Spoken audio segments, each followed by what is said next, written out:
15, 20, 25, 30, 35, 40, 45, 50, 45. There goes Davis. Oh my God! Davis is going to run it all the way back. Auburn's going to win the foot. What's up, Kim folk? Welcome back to another episode of Bubba and the Old Man.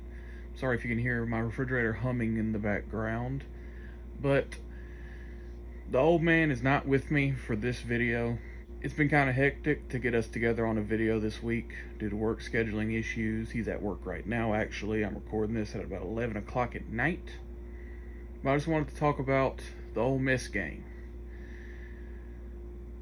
The most frustrating part, and I think that all Auburn fans agree with me on this, is the quarterback rotation. It doesn't make a ton of sense to me. I understand what he's trying to do, but it does not work. It has not worked, ever. From what I can remember of quarterbacks alternating series, I think maybe the Cowboys with Staubach is the last time that I can think of anybody trying to do it, but even they went to Staubach full time eventually. You know, you got to pick a guy and roll with him. There were interviews sent out today. I saw him on Auburn Undercover's YouTube channel, and Peyton Thorne seemed frustrated with it.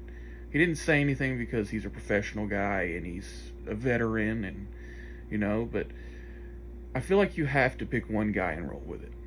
Regardless of who it is, I'll be cool with either guy, but you have to give somebody the entire offense, give them the ability to gain rhythm throughout the game, stop with the alternating series, the two packages.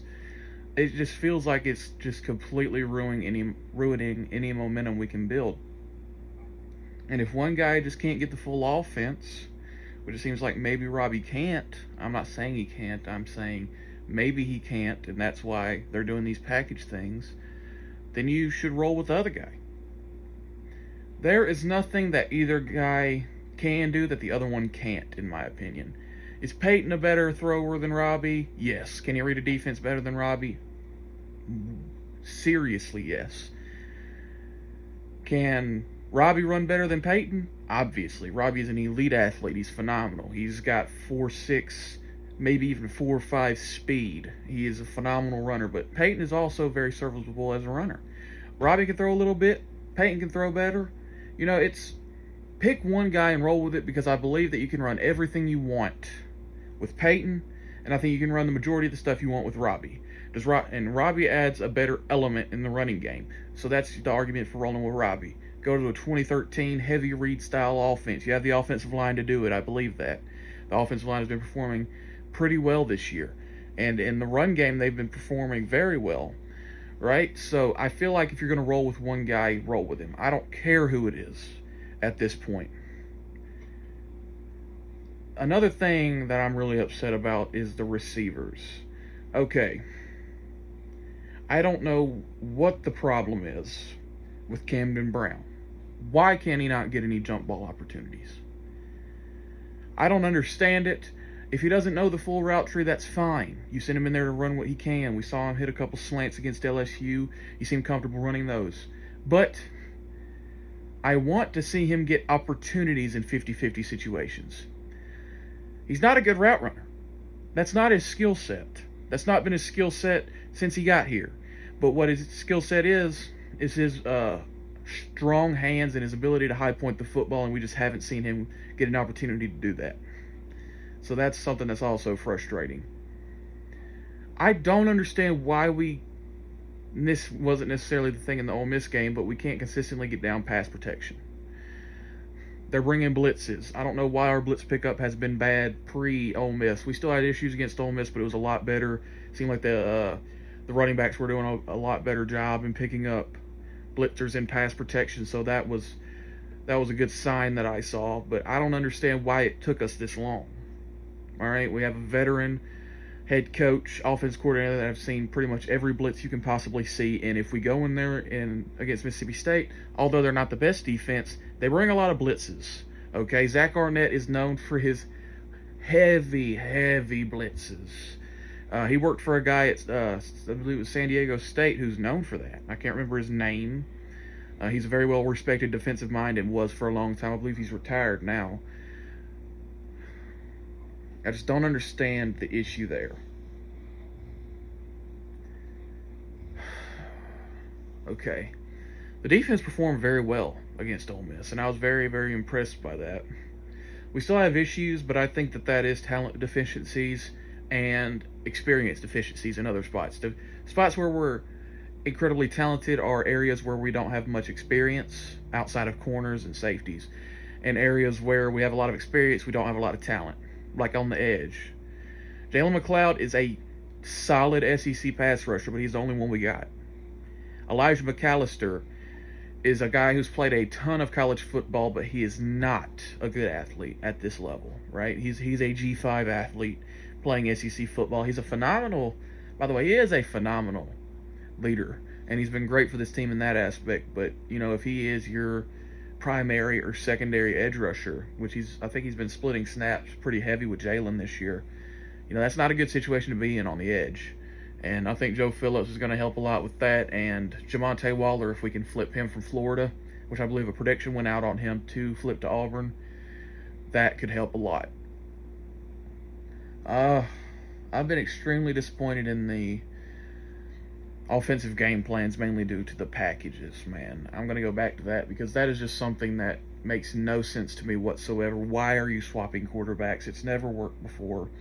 I don't think it can work at this level, man. I don't think it can work in the SEC, swapping quarterbacks.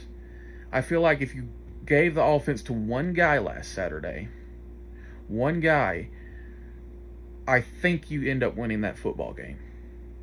Because the frustration would not have been out there, okay? All right, and I know both of them have their issues.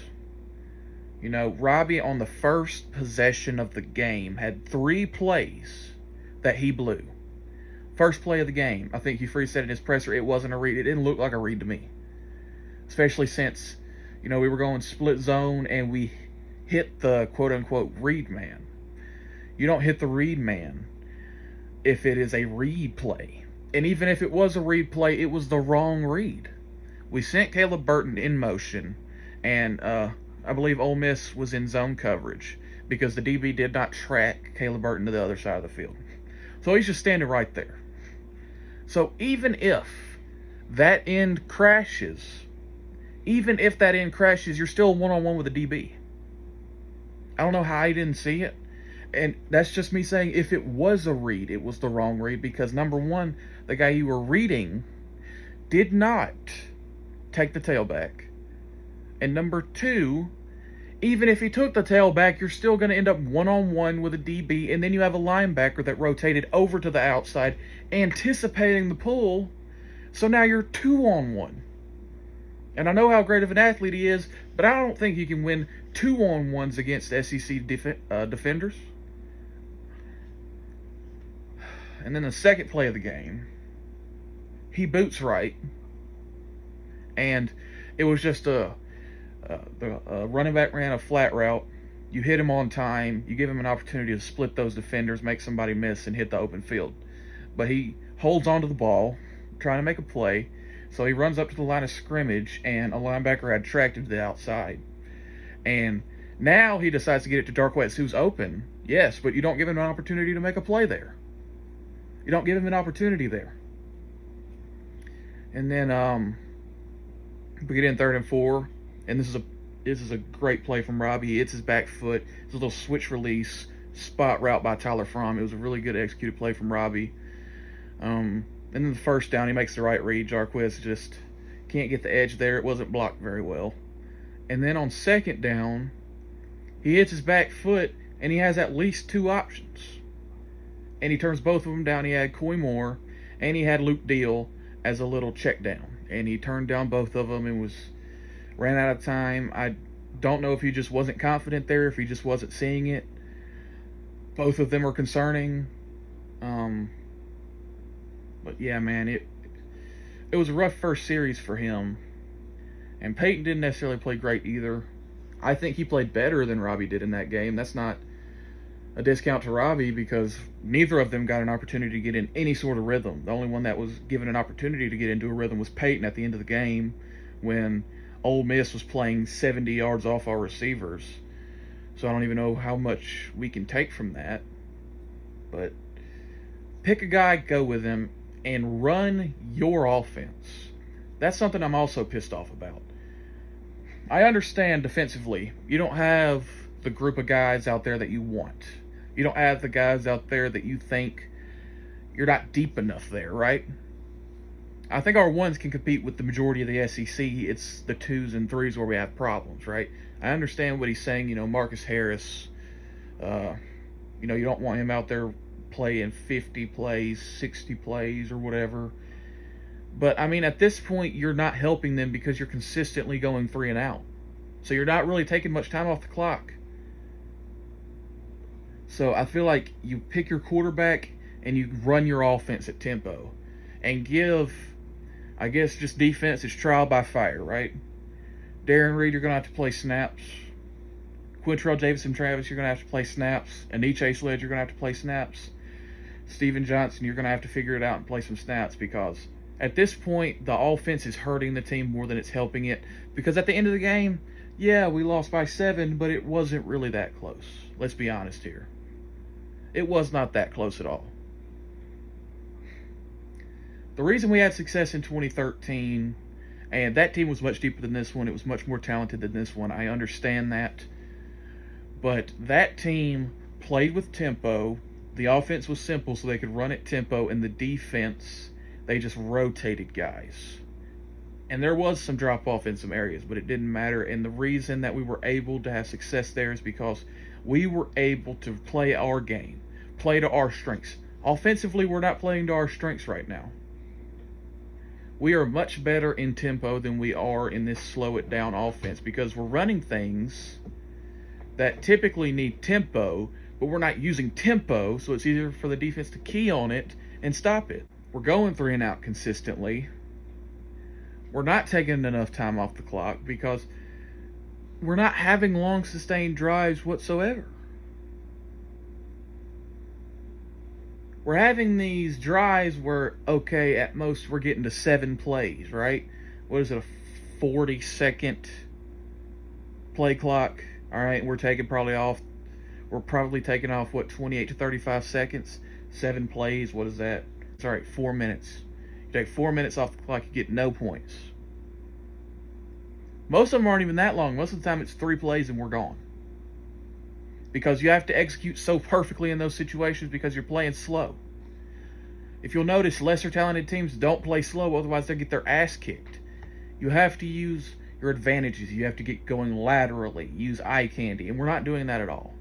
Now, I don't know if these guys just don't understand it yet, which is that really on the players? Is that on coaching? Typically we put that on coaching if the team goes out there and doesn't look like they know what they're doing. People don't want to talk about that, and they don't want to admit that the coaching's been poor so far offensively, but it has. It really has. Because these guys are not on the same page, and it's not just guys that got here late. It's not just guys that got here late. It's guys that have been here, that were here in the spring. It's okay if they're not talented enough, but you can't have guys out there that look like they have no idea what they're doing. And that's what it looks like sometimes on offense here. Guys in the same area. Awful spacing. How? I don't know. Maybe we just have to teach it better. I don't know. But, if you're going to play this slow style of offense, you're asking your guys to be perfect, and it's just not. Got teams that can play slow, like Georgia, they have 5 stars everywhere. They have 5 stars everywhere, and they're elite in the trenches on both sides. We have a really good offensive line. They're not elite. They are not. And we talk about this running back room, how great it is. It is really good. All right? But let's not act like we have a Heisman caliber top tailback. We're missing our backup tailback. Our receivers are G5 players at best. Like Shane Hooks has not performed to the level that I want him to this year. Jair Shorter, I barely even hear about him. And I just feel like playing to your strengths would be tempo, because I feel like both these quarterbacks could excel in tempo. It gives your receivers better chances, and it gives you more opportunities to out-leverage your opponent, because now you can use angles. You can outflank them.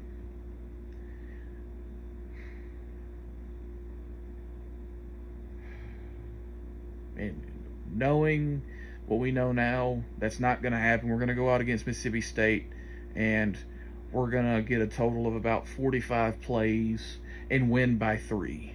And we're still going to be pissed next Sunday, rightfully so. Alright, I just wanted to give y'all my thoughts on the game. While I've been talking about it, I've been watching the Suns-Warriors game. It's a really interesting game, if y'all are checking it out too. I don't think it's going to work in Phoenix. But I hope you guys enjoyed the video. I'll talk to you guys soon. War Damn Eagle.